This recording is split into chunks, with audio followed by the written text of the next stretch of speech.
say, what we're looking at when we look at the allopath concept?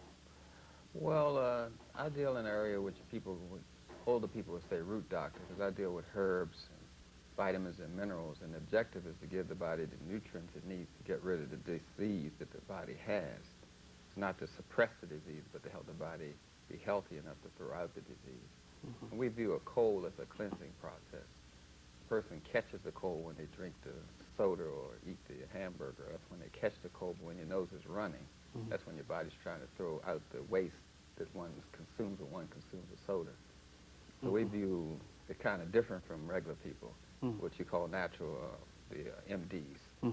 They mostly use what we call suppression of symptoms. If your nose is running, they'll give you something to suppress the nose, stop the nose from running, whereas we would give you something to help promote the cleansing. Okay.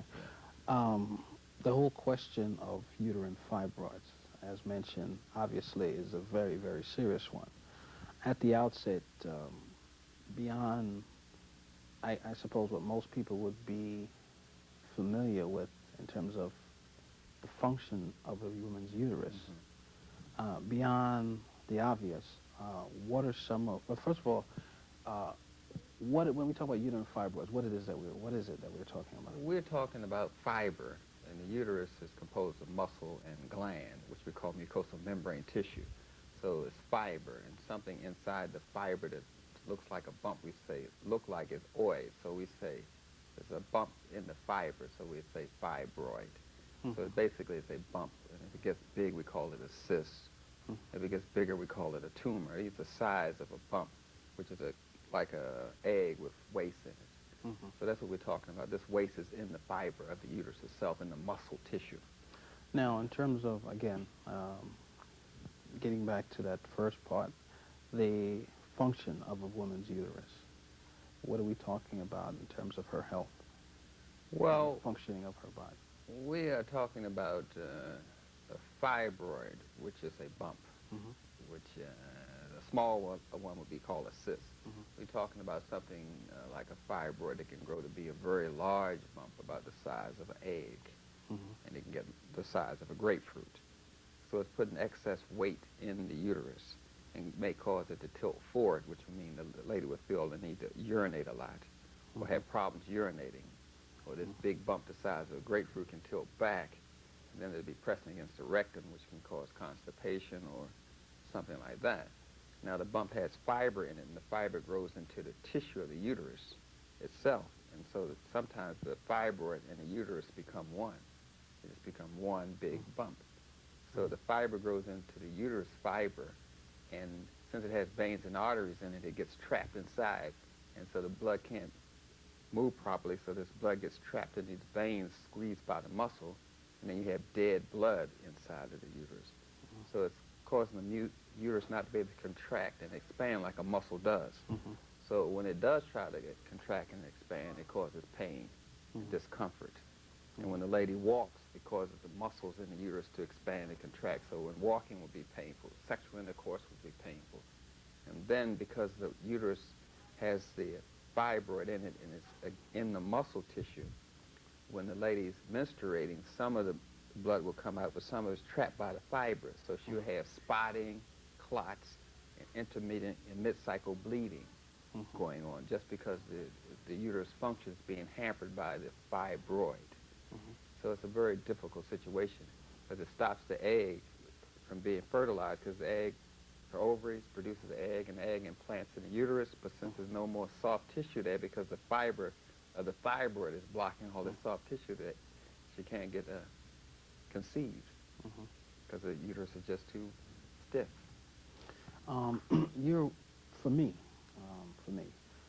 You're probably one of the first persons that I ever referenced that dealt with the whole question of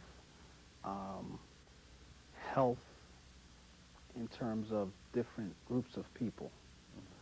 There is an area now that is being looked at called, bionutrition. How did that develop for you, and what are some of the significant things that you've, experienced in terms of studying that particular area over the years? Well, we're looking at ethno-medicine. This is a branch of medicine called ethno-medicine, ethnic group ethno-medicine, and this is a legitimate branch of medicine. It's taught in all orthodox medical schools. Most of the doctors know about it anyway, they just don't utilize it. And that ethno-medicine is based on the melanin content of the person. If you have a high melanin content, aside from being able to absorb more sound, which means you can hear more music out of the music, aside from being able to see the full depth of a color, because you have melanin in your eyes, so you absorb more color, aside from having all this melanin in your taste buds, which means you can taste the full range of flavor inside of a flavor. The more melanin, the more you can taste, the more you can hear, the more you can think, because the melanin helps you store information and transmit information faster. So this melanin is a marker here, a biomarker in the whole situation. The more melanin you have, the more vitamins and minerals you have per square inch. We call it nutrient density. So black people have more vitamins and minerals in their body. We absorb the most sound, the most color. We can taste the full range of flavor. We have more balance. It causes us to store information at a quicker rate. It makes us more human. The more melanin you have, the more psychic you are, the more spiritual you are, the more you can balance the cycles in your body. An African lady has 4 major cycles running in her reproductive system. She has an earth cycle, a lunar cycle, a solar cycle, or sun cycle as you would call it, and a galactical cycle. Those are 4 cycles that are synchronized by the melanin, whereas a European woman only has 2, the earth cycle and lunar cycle. That's why they have the honeymoon, and because they can't absorb all those other cycles, because you need more melanin to do that. So melanin is the biological marker here.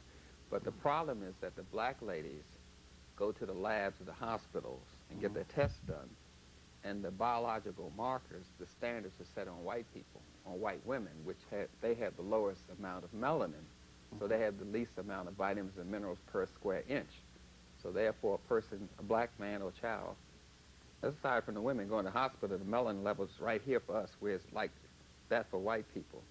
So we have that much extra vitamins and minerals, but when our level of vitamins and minerals fall all the way down to number 1, that's where the Europeans are rated, white people, their lab studies would view us as being normal, whereas we're already sick. So the whole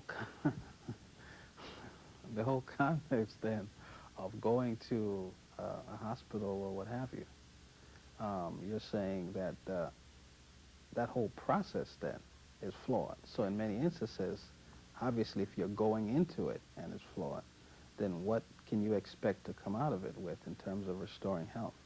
You're going to come out of it with some kind of level of disease. You're going to be sick. If you follow the white standards of normalcy for an African person with this high melanin content, you will be sick, but their lab study will say there's nothing wrong with you. So you go into this psychological illusion. I had a checkup, you know, that you're healthy when you're actually sick, because they never translated it based on the melanin content of your body. Then they're going to diagnose the black woman as if she's a white man, because all diagnostic techniques are set on diseases, signs, and symptoms in white men. The founders of European medicine are military doctors, and military doctors heal the soldiers and put them back in combat. So all the diagnostic symbols, markers are white men, not black women.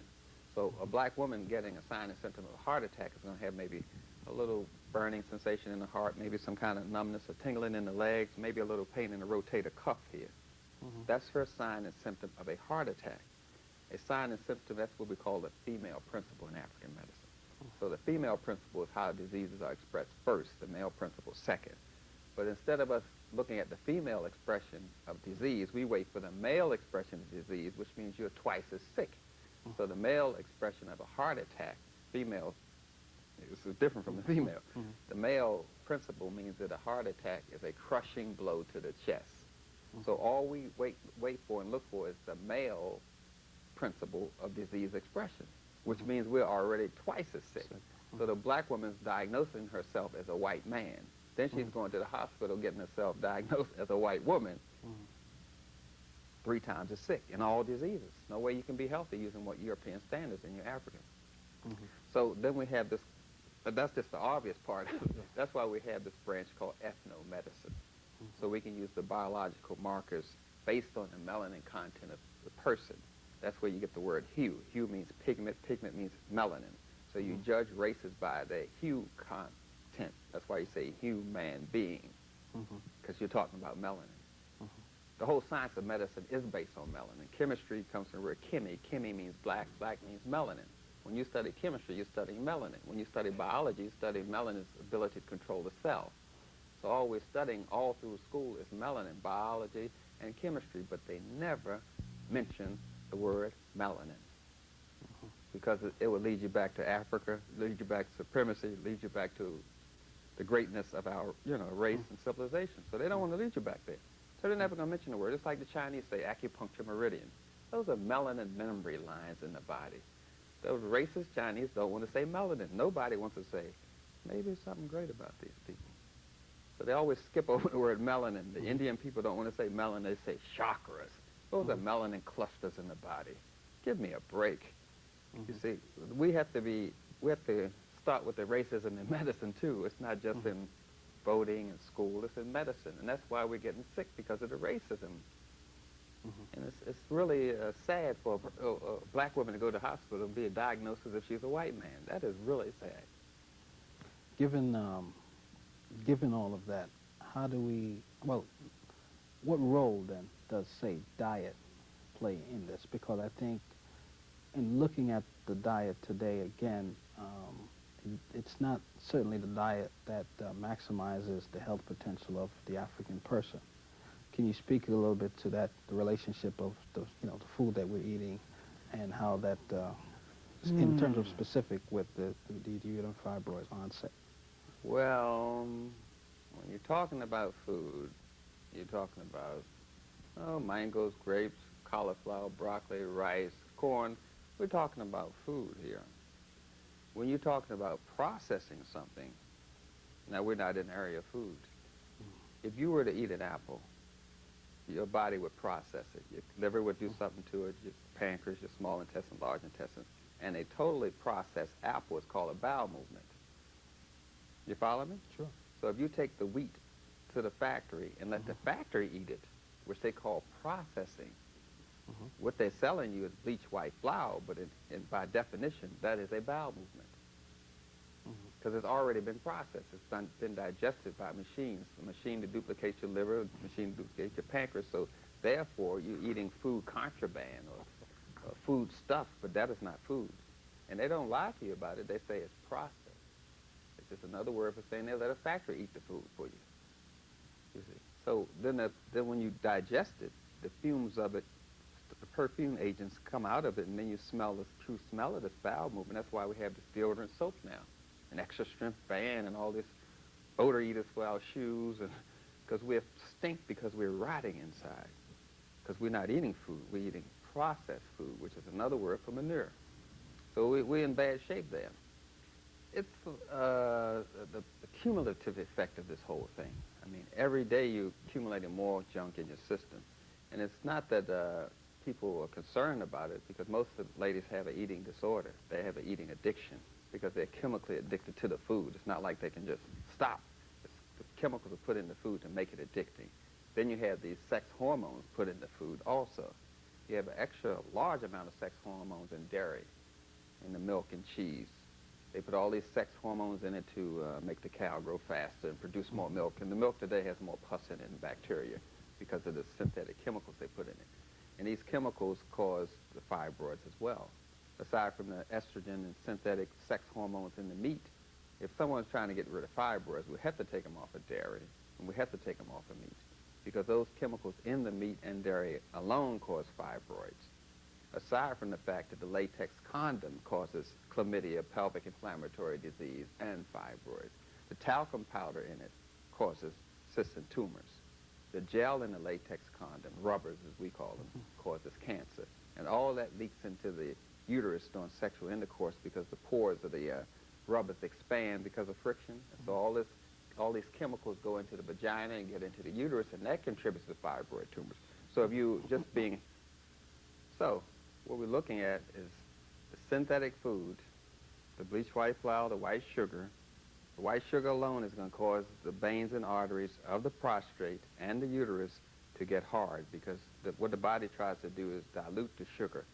See, when you take the sugar out of the apple and you eat that sugar, the body says, where's the vitamins and minerals and water that went with the apple? So it pulls it out the veins and arteries. So that's going to cause the veins and arteries of the uterus and the prostate to get stiffer. Of course, it's going to cause blindness. The person's going to be on dialysis, lose their leg and feet anyway. But I'm just saying that there's a slow process where this is causing the stiffening of the uterus and the cumulative effect of the bleach white flour and the dehydrating sodas, because sodas dehydrate the body.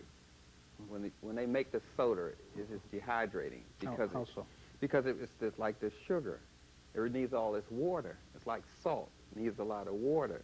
So we call them mineral salts in chemistry. So it's pulling the fluids out of the veins and arteries, making the uterus stiffer, which means it's going to hold more waste. So we got to come off of the bleach white flour and the white sugar. We got to come off of the dairy and the meat and the latex condom just to get in some kind of range of health here. But no, we're not looking at all these things, because most black people, and the black ladies included, have an eating disorder. They eat for emotional reasons. They eat when they're upset. They eat when they're happy. They eat when they go shopping. They're addicted to the food. So they have an eating disorder on top of the fact they're trying to be healthy. You see? So we really got to look at this issue of the fibroids holistically, aside from the fact that it's spiritual, that the uterus is a spiritual organ. Well, it's actually a gland. Well, that's going into the miseducation that we had, because we don't know what an organ and a gland is. Expand on that, though, when you say a spiritual organ. Well, we're talking about creation. We're talking about being able to recreate yourself. So we have a system of sexuality in African culture we call sexual regeneration and sexual reproduction. And when you just focus on sexual reproduction, you're in the phase of sex known as breeding, which is what we learned during slavery. But before we came here, we had sexual regeneration, and that's when the man ejaculates and don't ejaculate. That's when the man and the woman say a mantra when they get to the orgasm state and visualize the energy going up their spinal cord, up to their pineal gland, and regenerating their spirit. And we call it, using sex for that purpose, sexual regeneration, which is what we practiced before we came here. There's a male component to sexual intercourse, which we call the sympathetic nervous system mediated. Then there's a parasympathetic mediated part of sexual intercourse, which we call a female principle. When you're in African science, you always deal with the male principle and the female principle. If a person doesn't say male and female principle, they're not in African science. Because we know it takes a male and female to make a child. It takes a negative and positive to get electricity going. You always have to have this male and female principle. Even if you took music, which is art, and you played the piano, you're going to end up in science, because it's math. So art is female and science is male. That's why they call medicine a healing art. That's when you're using the female principle of medicine. That's how you diagnose. You diagnose with the female principle and the male principle. And when we were looking at disease earlier, and I was talking about the male expression of disease, we were just using the male principle. And you can't make a good diagnosis that way. You have to use both of them, because it takes two to tango, as my grandmother would say. Does the male contribute to the development of fibroids in the female in any way? Oh, yes. The females contribute to the development of prostate. How so? It's aside from the fact that we don't use sexual regeneration, aside from the fact that the lady may harbor anger in her body, which will stop the uterus from working properly. Anger, frustration, disappointment, all those are feelings that have an impact on the muscular system. That's why people say, I got to relax, they're too tense. But in a relationship, you can produce tension. You see, this is not, I don't think couples doing this deliberately. Sure. They're just not aware of the impact that they have on each other through their words, because we do a lot of sick things to each other. We look at each other sickly. When you look at a woman and you're just looking at her behind, you're looking at the woman like she's a white woman. And if the white, you see what I'm saying? Because they train us to look at each other's behind. That's not the way African people look at each other. We look at the spirit, third eye, then we look at the two eyes, because we make a spiritual attachment first, you see. Then we go into an intellectual and a physical kind of thing. But first we look at the eye of Haru, if you're into Kemetic kind of thing. We're looking at that spiritual consciousness. But we're looking strictly at the ladies behind, and we just concentrating on the physicality of her. Just like the sisters look at the brothers behind. See, that's the way Europeans look at each other. That's not the way Africans look at each other. I don't know why we're looking at each other behind. Anyway, we don't sell toilet paper. No telling, the people must get very excited when they look at a toilet. If they're into this behind thing so much, that has nothing to do with Africans. So when we look at each other that way, we're making each other sick just by looking at each other. Because we're not looking at each other through our culture. Because we're not exposed to the fact that science is the language of a culture. It's not like people think 1 and 1 is 2. That has nothing to do with science. Science is a language of a culture. It's the language. Science is political and social. Medicine is political and social. It's the language of a culture. It's supposed to help you connect to your body, connect to God, and connect to nature. That's what science is supposed to do. If all you're doing is connecting to your body, then you're missing the rest of it, so you're making yourself sick. That's European science. It's not African science. African science is first spiritual. When you throw that out of it, you're going to be sick anyway. So it's a lot involved here. As Carter G. Woodson would say, we're miseducated in the way we look at each other, and we're miseducated in the way we diagnose each other, and we're miseducated about what food is, you see. So that puts another factor in the equation. So we can't produce healthy children. Most of us come out of dysfunctional relationships anyway, so we're going to make a dysfunctional relationship. If you're not free, you're dysfunctional by definition.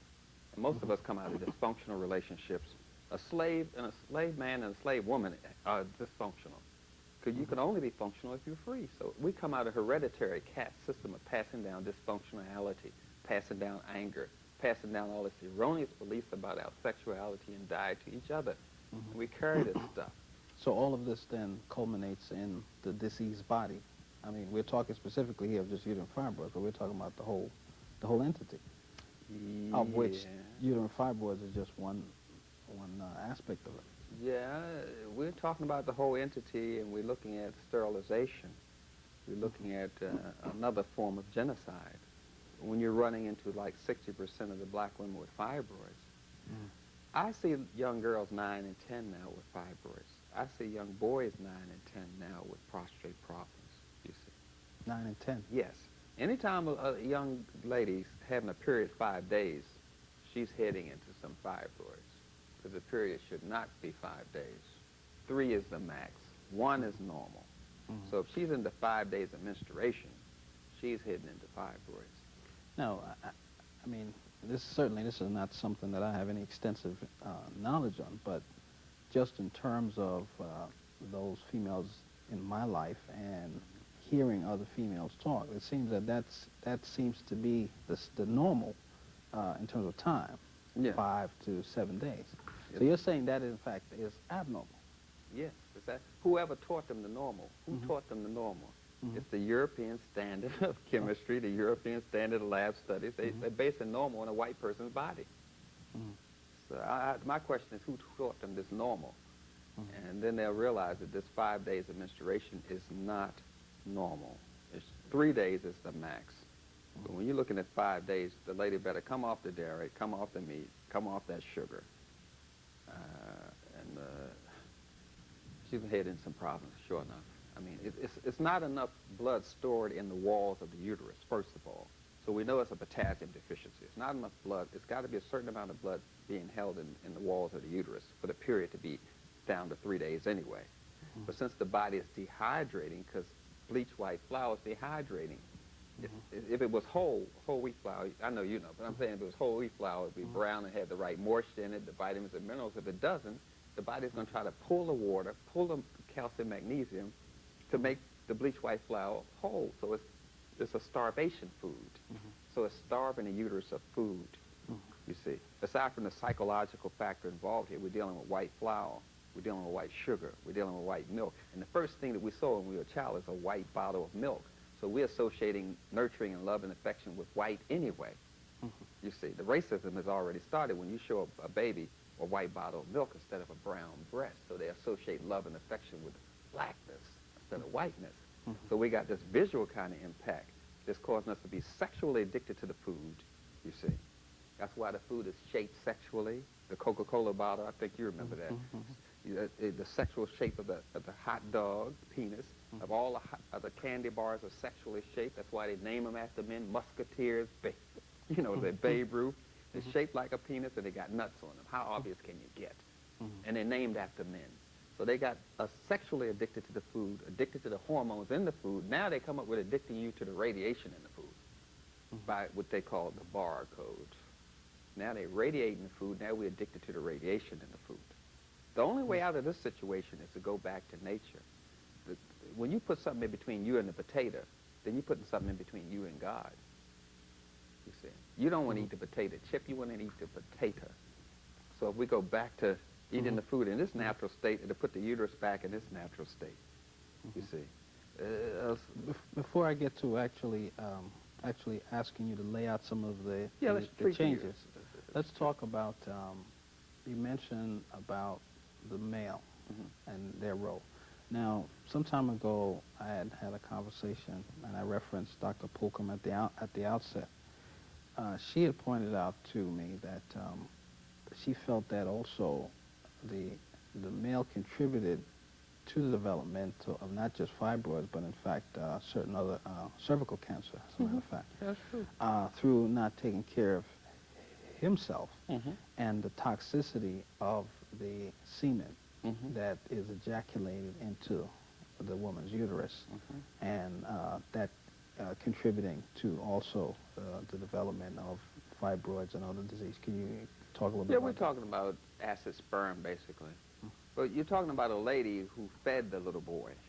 See, this thing is equal here. The ladies, of course, the men have prostate problems, and the men are causing the ladies to have uterine problems. I mean, it's equal here. We're all under this kind of oppressive medical system here. But the issue is that you could not, if I had a breeding bull that I'm selling the sperm to the dairy cow industry, and I said, this bull does not sleep, this bull eats junk, this bull smokes, this bull drinks, stays up late watching football and wrestling or whatever, and I'm trying to sell this man the sperm, he said, I don't want that sperm.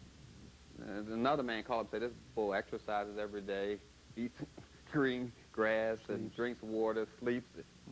Who's going to get the sale on the sperm? I mean, the whole industry is conscious of what's going on here. It's just that the brothers think that they can be in poor health and their sperm can be in good health. That's impossible. If your health is poor, then your sperm is poor.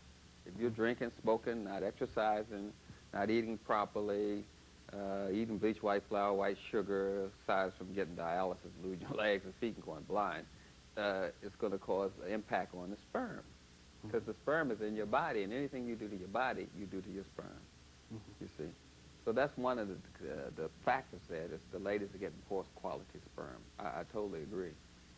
But the thing that's overriding everything is the food addiction. The main problem with us is we are addicted to food. We got to eat all the time. And the problem with the uterine fibroid is the sisters are addicted to the food. See, they try the remedies, like if we're going to shrink the fibroids, we use a herb called witch hazel. We use another herb called white oak bark, because we're trying to shrink the fibroids. So we're going to use witch hazel, white oak bark, shepherd's purse. Those are 3 herbs we're going to use just to shrink the fibroids. And then we want to increase the blood supply to the uterus.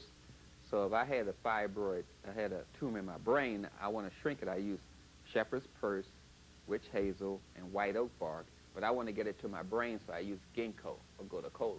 Follow me? Now, if I want to get it to my uterus, I'm going to use shepherd's purse, white oak bark, you follow me, witch hazel, and I'm going to use chase tree berries or dung qua or red raspberry leaves. And that increased blood perfusion to the uterus and helps me to shrink the tumor. Or we can use a poultice with sanicle or thuja and the same herbs and put it over the uterus itself. So we can use, that's like making a sandwich out of the herbs and putting it in some gauze and putting it over the uterus and taping it over, some saran wrap over top of it to keep the moisture in and helps to impact it from the outside. And then we're taking the herbs, drinking them at least 3 cups a day to help shrink it. But we're fighting against ourselves if we don't control the diet. That's what I'm saying. Of course, we use an amino acid called glutathione. Glutathione shrinks fibroids. It's an amino acid. There's actually 3 amino acids together, glycine and cysteine and glutamine, but it's sold and they call it glutathione. It's an amino acid that shrinks fibroids. Then we use another thing that makes hormones, a precursor called pregnenolone. Pregnenolone, most people are not familiar with. It looks like pregnant. Pregnenolone.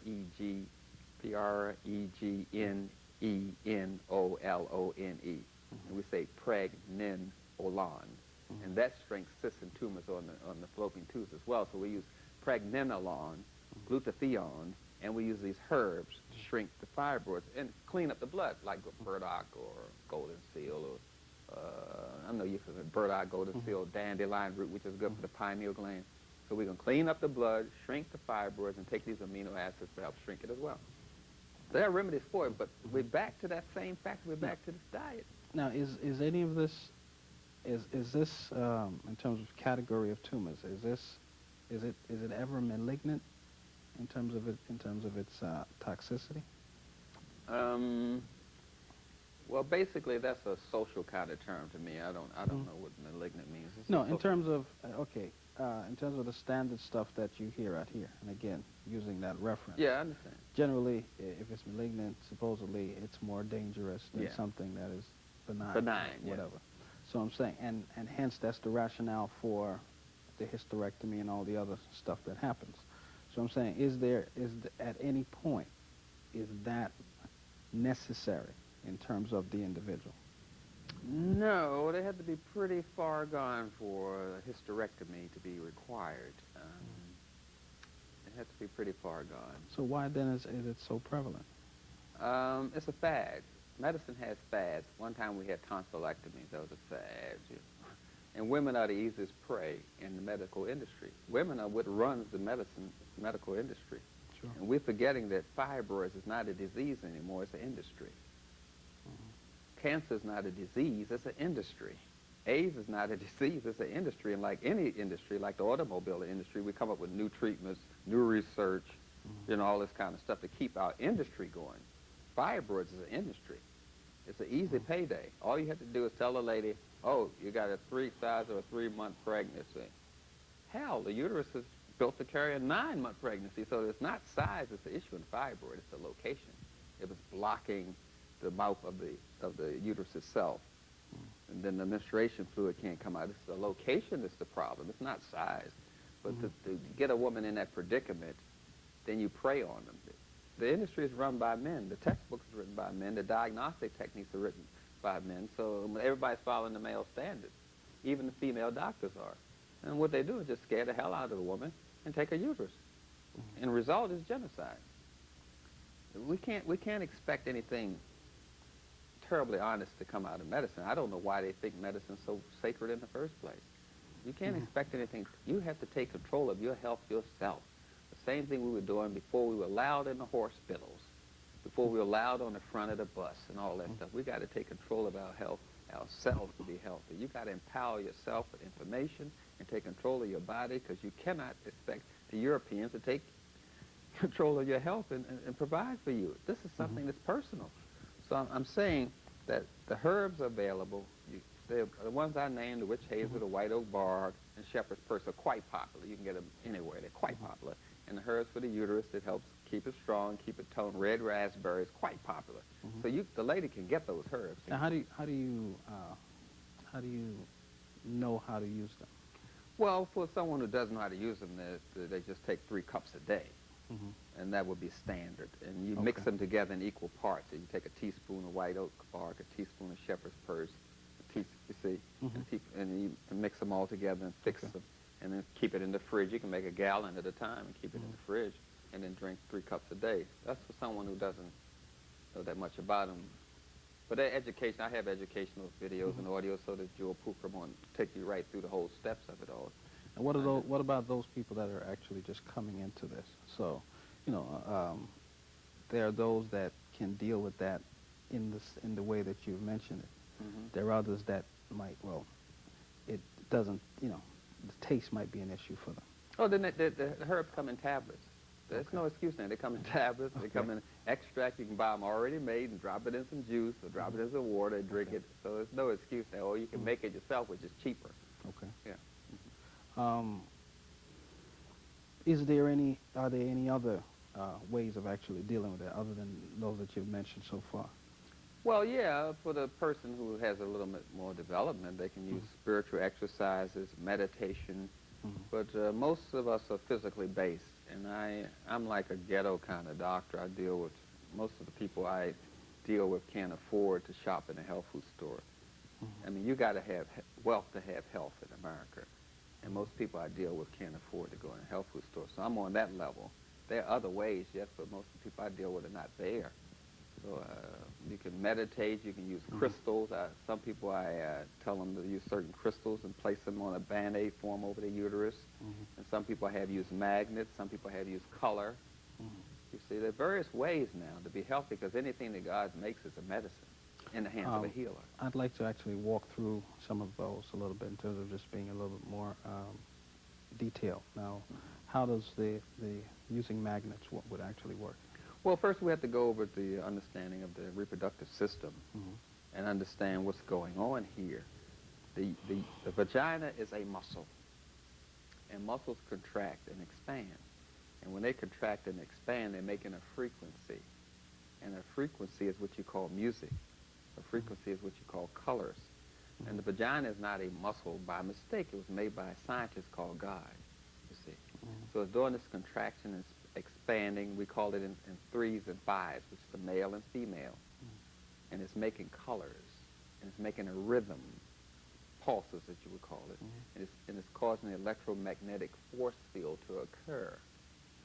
And that is why the penis gets stiff, so it can pick up the electromagnetic force field, the colors and the music from the contraction of the vagina and broadcast it up to the prostate and tune the sperm.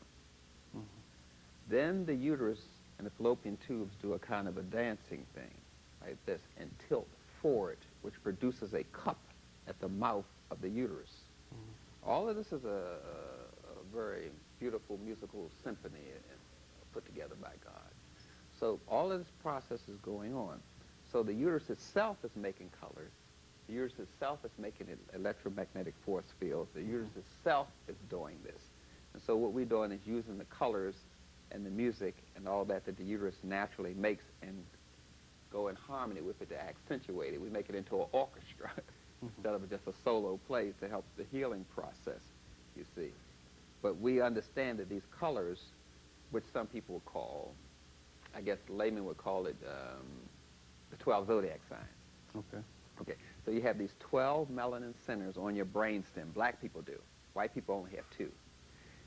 Black people have 360 melanin centers in their digestive tract. Europeans only have 40. You see, it's a total difference here between you and white people. You may think you look the same under your skin, but that's whoever told you that lied. Because your bones have more calcium, magnesium in it. Your blood has more vibrations in it because of the melanin. Your nerves carry more melanin. Under the skin, we're all different, you see. So in any case, all of this is going on. The vagina and all that's making this kind of symphony and putting the male and female in harmony with these contractions of the muscle. And we get these 12 melanin centers on the brain stem. Because the saying comes from Africa, as above is below, as on heaven is on earth, that kind of thing. So we have these centers starting to vibrate, and they cascade the vibration down to vagina, you see. It's a highway that starts illuminating here, where the sexual intercourse becomes spiritual and mental, and it communicates directly to the third eye. The third eye makes a circle, and the circle is unbroken. You follow me? So what we're doing here is just duplicating what is already there. Say, all right, the vagina is making a magnet. See, the alkaline vagina will produce a girl. An acid vagina will produce a boy. And a lady that's calm and spiritual and meditates, she'll have an alkaline vagina and more likely to produce more girls. But if the vagina is acid, it will produce boys. That's why alcoholics have more girls than boys.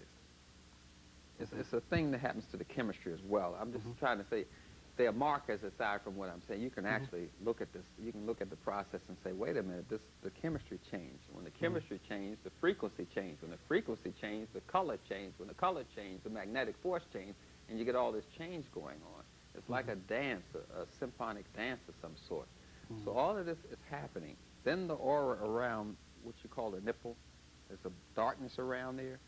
When you get into understanding it, the nipple itself, that's melanin, that dark stuff around the nipple. And the melanin tunes the milk on the right frequency for the child, you see. That's why the color's around. It's not around because it's to make the nipple look attractive. All of this is part of what African people knew when they were 12 years old, what we call the rites of passage. Every African boy and girl knew everything I'm saying when they were 12 years old. In fact, if a PhD is basically a 12-year-old's education in Africa. What PhD has here in America, that's what every 12-year-old child knew in Africa before slavery. So we're really behind here in our understanding. We're more than 450 years behind. So we use these magnets, and we use these crystals, because crystals is nothing but another form of energy. And if you have energy, it's going to vibrate. It's going to produce a color, and we use the crystals to help harmonize or bring out that positive energy in the uterus and in the vagina to express a healing. That's why we use these different energy forms. They're not foreign to the body. They come from the body. Everything comes from the body. The gyroscope comes from the body. When you use calculus, calculus is based on the body. How you calculate frequencies, ratios of energy. When you go into African science, you see where calculus is just another expression of the body. Geometry is just how these different shapes in the body go together. That's what geometry is, the study of the body. But we think it's something abstract because we study it from the Europeans. Sure. So that's the way it's taught. No, that's the study of the body. Geometry is, and so is calculus. And that's how, in the African sense, that's how I teach it. And once you can cheat taking one of my tests because you got, oh yeah, that's how those angles go together. that's you see, very easily. Let's, for the remaining time, talk a little bit about the other side of the uterus, or I should say, in the male, what becomes the prostate. Yeah, and how that develops in terms of the disease in the male. Well, you're looking at the synthetic deodorants and the synthetic antihistamines, cost suppressant, all that suppressing the waste in the uterus. And in the female uterus and in the male uterus, which we call the prostate today, which used to be called the male uterus back in the 13th or 14th century, so people know what we're dealing with. So we're looking at alcohol, which dehydrates. I mean, if you put it on your skin, it dries up your skin. And it does the same thing when you drink it. It dehydrates the prostate. So does vinegar. And a lot of brothers are addicted to vinegar. And they put this hot sauce or whatever they add to the vinegar. Because what is happening is that you get addicted to the chemicals you take, but you also get addicted to the chemicals your body makes. And your body makes this vinegar at a higher rate when you're eating junk food. So you're addicted to the chemicals you're making inside your body, and you're addicted to the chemicals you're taking inside of your body. So they know what they're doing. Absolutely. So when a person, like a brother that eats a lot of sweets, that's dehydrating. So it's going to pull fluid out of his prostate. Now, if you're addicted to sugar, like 90% of the black people are, I mean, we in Africa, it'd be different because you could eat some mangoes, papayas, and whatever. But people are addicted to this white sugar. And sugar is associated with love and affection. So you find a brother and sister into the sugar because they're not able to give love and receive love. Even though they say they're in love, they haven't went through a rite of passage or been taught how to give love or receive love because they got this anger blocking them, bad day at work or stress or hypertension. So they're not able to give love and receive love, so they use sugar. And sugar's emotional side of that is a disorder with love. Then if they're angry, they're going to have salt. So they're not only addicted to sugar, they're addicted to salt. They can't love each other and they're angry about it, so they're using salt and sugar. So all this is playing into the whole ramification of the deterioration of the prostate, because the prostate is on a cycle as well, just as the uterus is on a cycle. The uterus is on a solar cycle, which is a 3-year cycle, and the ovaries is on a lunar cycle. The ovaries put out an egg once a month. That's a lunar cycle, but the uterus itself is on a solar cycle, which is a 3-year cycle, which would be natural if a lady had one child. She's going to breastfeed the child for 3 to 5 years. That's why the uterus is on a 3-year cycle. That's her baby space, as we call it. So that's being violated. And the man is violating it because if he had one wife, if she's pregnant, he isn't going to have sex the whole year because you don't have sex with a woman when she's pregnant. Then if she breastfeeds, that adds 3 years to that. So that's 4 years he's going without sex if he has one wife. So he wouldn't be straining and over-sexing himself, you see. But with the advent of the so-called birth control pill, which causes uterine fibroids, which causes bleeding, which causes cancer, and all of this causes us to violate our natural order and harmony that we're supposed to have with nature. So we have a disease of rheumaticity as well. So how does he deal with that in terms of remedying that? Well, what we basically use for that is saw palmetto, S-A-W. The next word is P-A-L-M-E-T-T-O, saw palmetto. It's a berry from the palmetto tree, which looks like a palm tree. That will take any brother that is in America and all over where I go, I tell them take that every day. Saw palmetto. Sometimes it's sold with a herb from Africa called pygem, P-Y-G-E-U-M. So he would take saw palmetto and pygem, or just saw palmetto every day. Take at least 4 tablets. every day, you see. And some ladies are trying to control their hormone level, they have to take it too, you see. It's good for the fallopian tubes to help strengthen and cleanse them, so a lady would take soul palmetto as well. It's not just one sex, but I would tell the brother to do that, take that. And the sister keep the tone and the cleanliness in the uterus. I would tell her to take red raspberry anyway.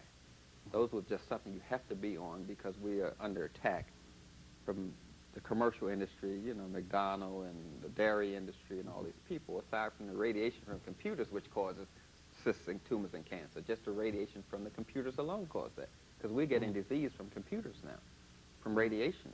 Radiation will kill you dead as a doornail.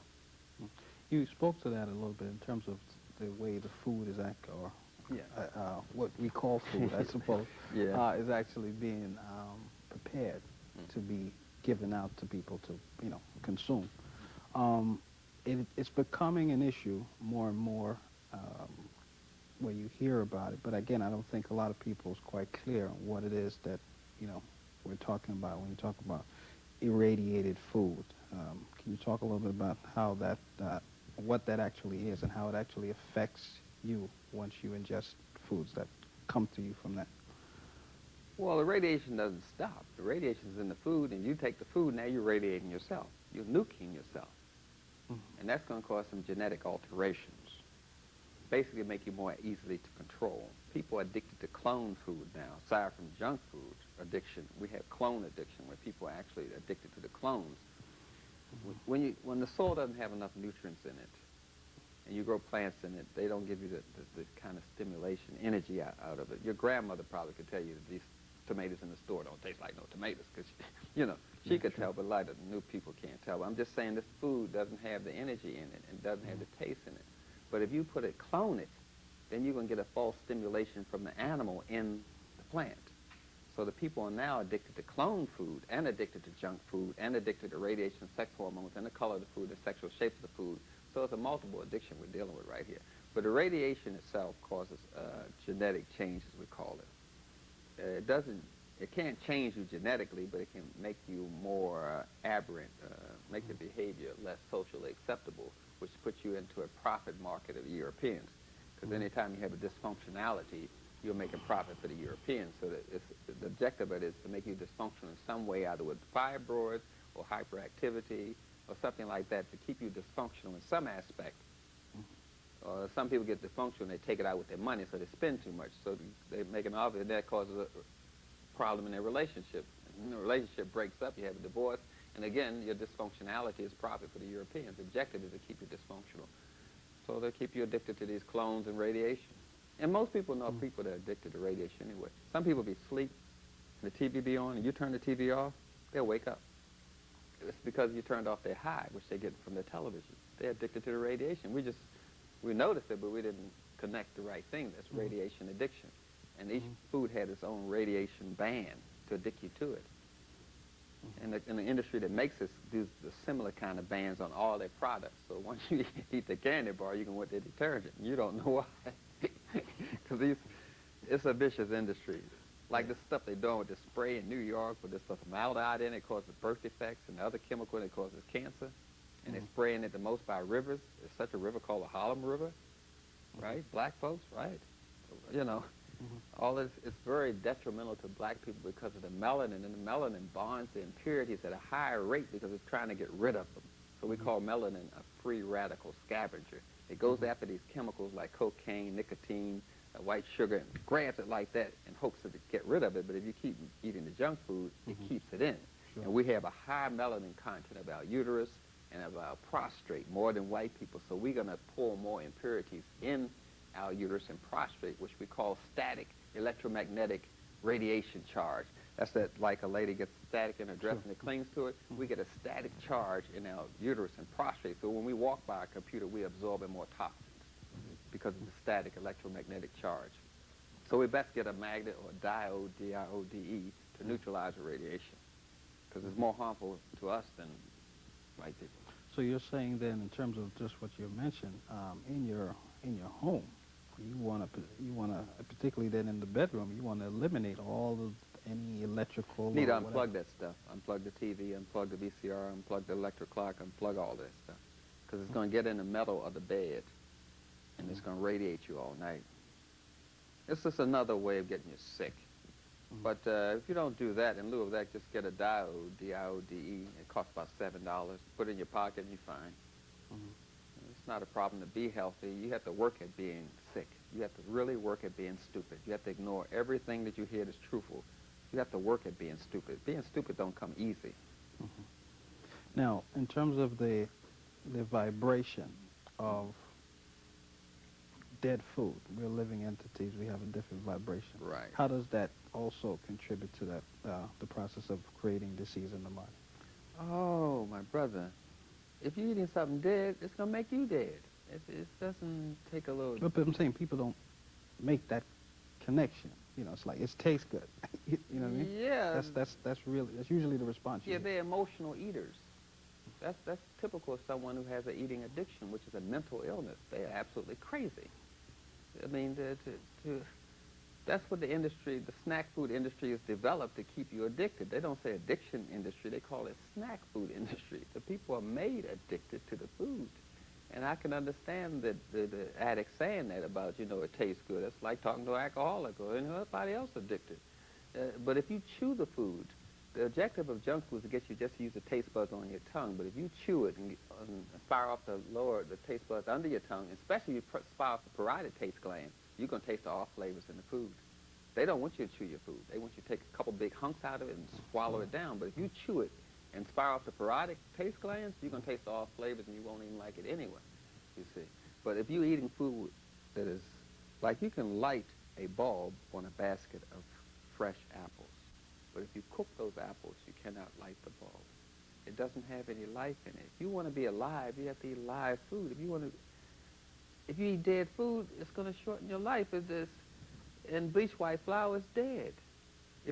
How you find out what's dead and what's alive is if you take a food, you plant it in the ground, and it can grow, it's alive. Therefore, you can eat it.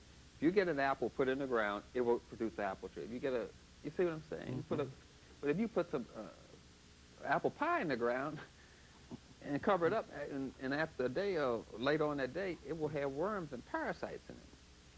You see, even the meat and the milk is going to have worms, and fish has the worst parasites in it. They have worms in fish that will kill you dead as a doornail. You best get some wormwood. That's very popular. I like to say that because people can remember that. Okay, worms. Get some wormwood. Because if you're eating dead things, you got to have worms. If you're taking dairy, you got some worms. If you eat meat, you got some worms. You might as well go fishing. All the worms you're going to have in your body, and that's going to cause you to eat more food. The objective is for you to keep worms because Europeans' digestive tract functions on 10 to 20% worms anyway. We're going into their anatomy, and our anatomical structure is totally different. You see, we have a different bacterial flora. We have different plants and animals, which you call microbes, in our digestive system that are different from Japanese, Chinese, and Europeans. And if you're eating like them, then you're going to produce the same amount of parasites they have in their system, and they need those worms in order for their digestive system to work. They're Europeans.